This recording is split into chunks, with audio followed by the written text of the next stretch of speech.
I'm Colonel Red, and you're just about to hear my chat with Spoon. Is that good? That's perfect, man. So yeah, Spoon in the place talking to Mr. Reds, the Colonel, and really want to thank you for your time. Brand new year, new vibes. Tell us about you, man. What you been doing? What's going on? All right. As you know, I've been living over in North America for a while. From New York, Philly, Chicago, Portland, and plans to go over to Los Angeles to do some more productions. But I needed to come home. I needed to be where on location to get things started, working with the likes of some old boys we used to work with, like Seiji, Alex Atias. So we're resurrecting some old flames. And I'd like you to share 3 tips on how you've been able to make it work for you long term. I think the first rule is be open to do anything and everything that's a challenge. The second rule has got to be learn when to say no. I'll let you say the third thing, and then we'll go. Because that point there is a big one. Yes, I know. Well, the third one for me is only once you've gone through the first two, then you really pursue doing what you absolutely love. Only work on stuff that you love, because it's only then you're strong enough. See, the first thing you said was, be open to doing everything. And what allows you to be open to trying different styles without feeling you're letting go of who you are and what you stand for? Well, I think you've just said it, letting go of who you are. Who you are is yet to be decided until you've been doing it long enough. As long as you've got an appetite to want to sing something or create something that can reach someone, then you're always open to something new. And that's what's kind of driven me into a lot of the projects that I've worked on. Recognizing when to say no. Because that's, yeah. How do you approach that? What does that mean to you? How do you deal with that whole thing? The no system kicks in often, unfortunately, when you've had enough. I think when you've had enough of the politics, enough of the BS, enough of the people doing things and then saying one thing, doing another, the two-faced side, the ingenuine side, the thing that is a fallacy, only then do you start saying no. And usually it's when you've decided to put your foot down and say, I'm going to be very selective about the things that I'm doing so that I can minimize damage and maximize potential. But one of the things that springs to mind is sometimes the challenge as we're trying to balance making money and paying our bills doing this. And then, you might get a project come along that you don't really want to do, but if you do it, it's going to help you on. And making that decision to say no can be a tough one if you've got bills to pay. I mean, how do you deal with that? Okay, well, I mean, for me, I think it's more about knowing your worth. I was worth 200 quid a shot maybe 10 years ago. Over the time now, I'm $1,000 to $2,000 a shot. Is it a boss? Which means, Absolutely. Right. If you're going to come to me and you haven't got what's necessary, the means, the support, the clout. It's not just about the money, it's about the force, about what you really want to do. If you haven't got that, then I'm not the person you need to speak to. That's my worth. It means don't bother. And only then does everything else make sense. You will get your bills paid. For me, when I get approached by emerging talent to discuss ideas for forwarding their career, I sort of cover 5 areas.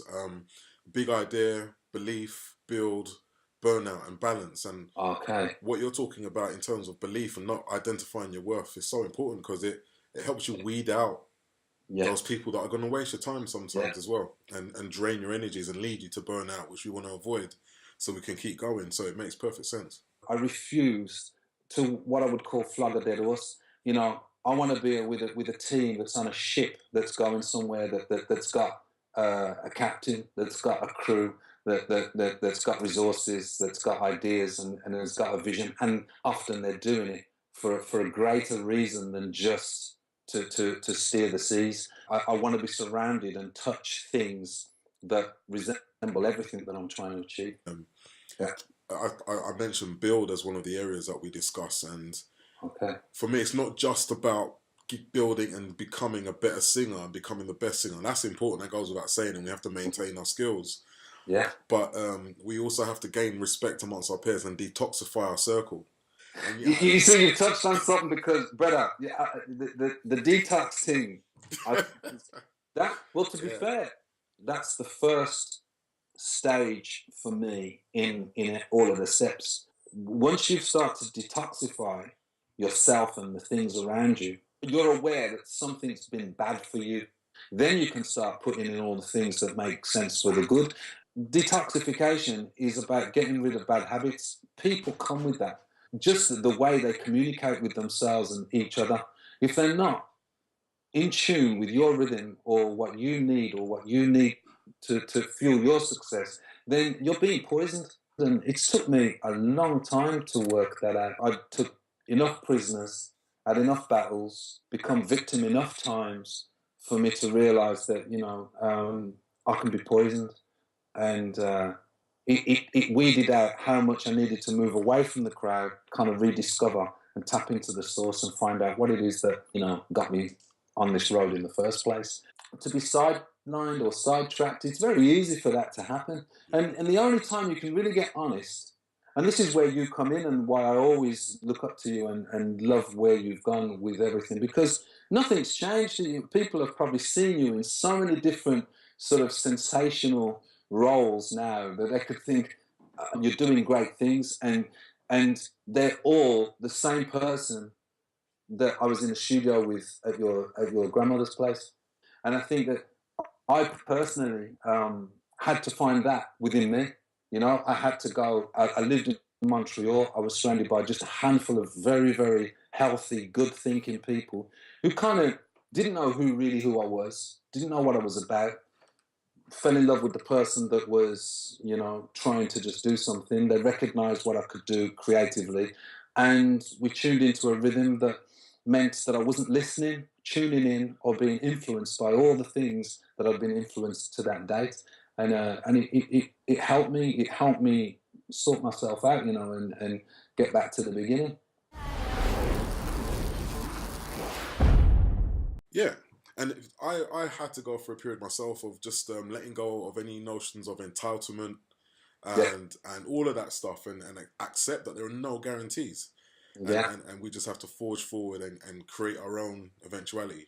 Taking it personally is not going to do a thing for any of us. Don't think that because we get so embittered with what we're doing because we're so passionate to get success, we're so result orientated that we lose the ability to actually have some fun and enjoy other people's success and glory. I sang on the I Wish It Could Be Christmas Every Day song. I was one of the original choir to that song. I first signed with Sylvia Rowan. I don't know if you've ever heard of her. I was signed by her as a lead singer of a band called Pride and Politics, where that's kind of where it started for me. And that was in 1990, 91. I got the opportunity of working with Luther Vandross's band, the Jerry Hay Sea Winds Orchestra, which for anyone who does or does not know, that's like Earth, Wind and Fire's brass section and Michael Jackson's In the Studio band. Lenny White. I also recorded a video, a 3-day video with Lisa and Nicole Jam, Gerald Levert, Teddy Pendergrass, and Ant Fiddler, many others. There's more. I always seem to forget more than what. So for a good 8-9 years, I had a good run of touring America and working with some of the top artists in the world.